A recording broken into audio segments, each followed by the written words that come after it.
Bossing, today is busy day, very productive day. Ayan, ready na tayo this coming weekend. Ayan, tomorrow, no? So, detailing lang tayo ng mga engine bay, tapos na tayo sa exterior and interior, no? Lahat yan, Yaris, na, na vacuum na lahat, di ba? Ayan, tapos si Buknoy na naglalambing, inaasikaso na rin. Brand new hydrovac palet. Iba talaga pag di nagagamit. So, by the way, I love you, Buknoy.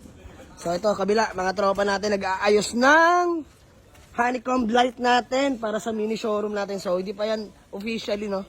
So, ito, tatanggalin na rin natin to. Ganap din ng bagong himasan para dito, balik natin alindog. 6 na ulit ang magkasya na unit. Lahat ng latag at himas na unit, dito na natin ipapasok, mga bossing. So, inaayos lang nila man yung honeycomb light natin, mga bossing. So, pakita ko lang sa inyo, sa mabilisan lang, ayan, dumating na yung order natin. Ayan, let's go. Honeycomb light installed na mamaya.